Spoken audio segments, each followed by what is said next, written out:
Assalamualaikum warahmatullahi wabarakatuh. Alhamdulillah wassalatu wassalamu ala rasulillah, ma ba'du. Apa kabar sahabatku semuanya dan kaum muslimin dimanapun anda berada, semoga baik-baik saja dan dalam lindungan Allah subhanahu wa ta'ala.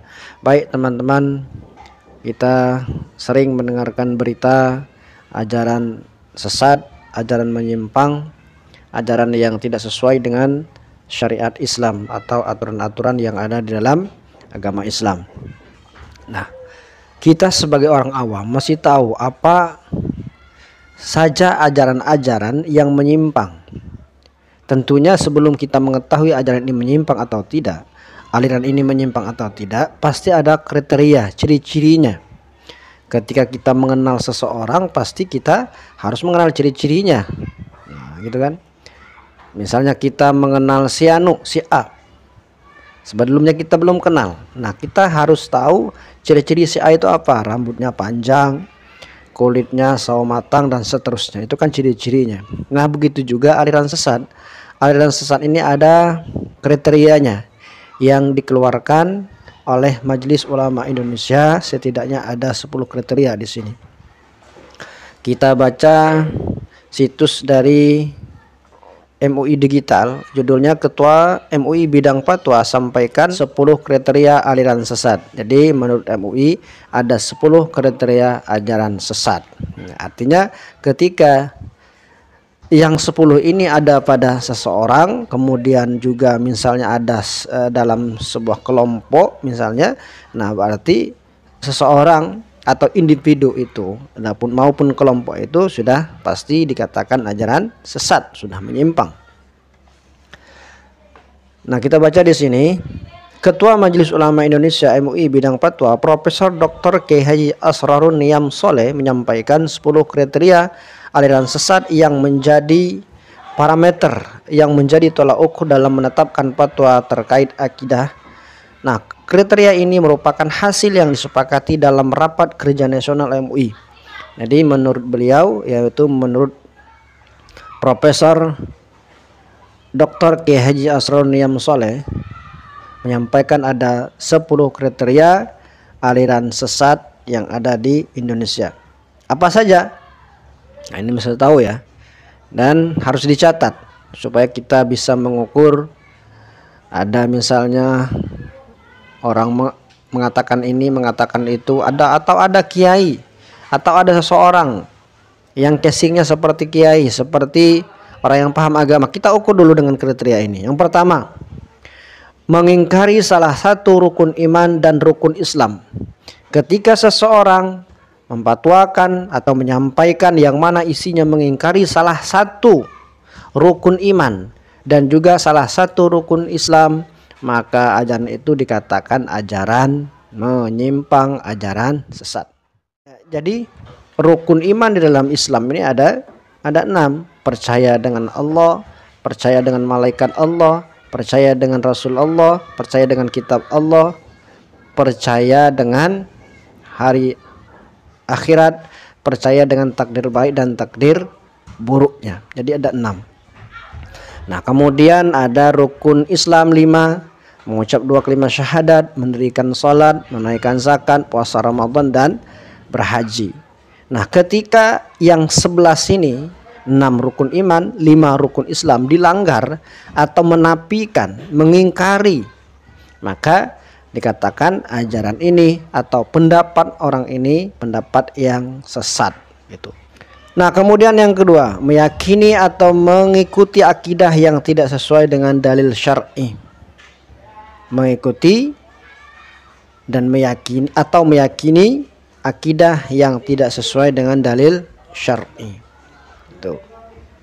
Nah, dalil syar'i itu apa? Dalil syar'i ya bersumber dari Al-Qur'an, bersumber dari hadis, dan bersumber dari ijma'nya ulama.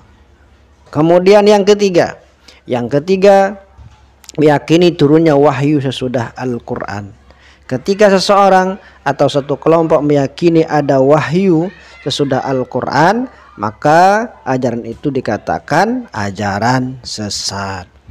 Kemudian ada yang keempat, mengingkari otentisitas dari kebenaran Al-Qur'an. Kemudian yang kelima, melakukan penafsiran Al-Quran yang tidak berdasarkan kaidah tafsir. Ketika seseorang melakukan menafsirkan Al-Quran, menjabarkan Al-Quran tidak sesuai dengan ilmunya, tidak sesuai dengan kaidah tafsir-tafsir yang sudah ada, maka itu dikatakan ajaran sesat. Kemudian selanjutnya yang keenam, mengingkari kedudukan hadis sebagai sumber ajaran Islam.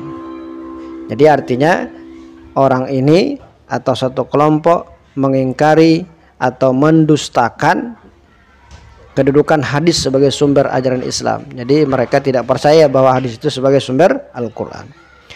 Yang ketujuh, melecehkan atau mendustakan Nabi.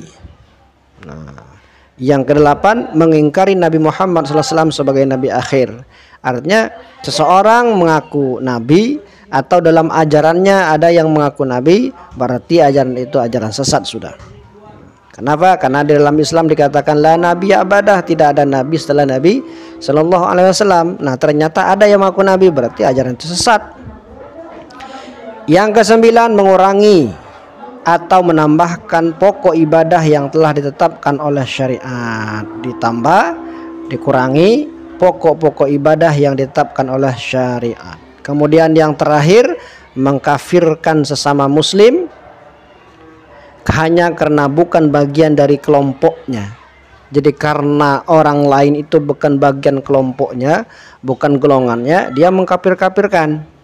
Nah, kategori ini juga termasuk kategori ajaran sesat. Ya, beda dengan orang yang menyalahi orang lain atau mengomentari orang lain tapi dengan dalil. Beda. Kalau di sini mengkafirkan sesama muslim. Jadi kita tidak boleh mengkafirkan sesama muslim. Ya, kita hanya bisa menilai secara zahir saja.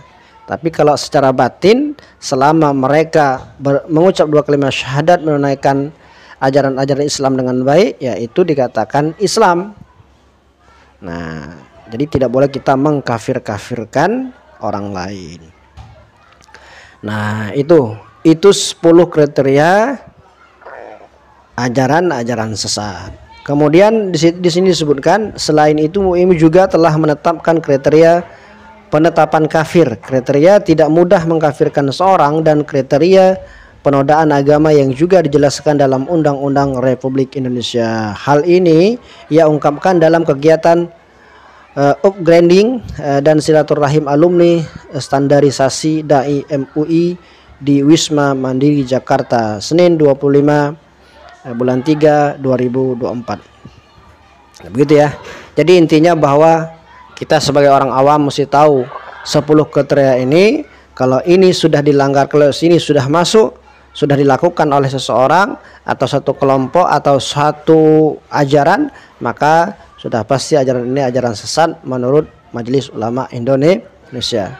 Demikian, semoga bermanfaat. Kalau bermanfaat, jangan lupa di subscribe, di komen, di like. Semoga channel ini berkembang dan banyak manfaatnya. Amin ya rabbal alamin. Akhirul kalam, wassalamualaikum warahmatullahi wabarakatuh.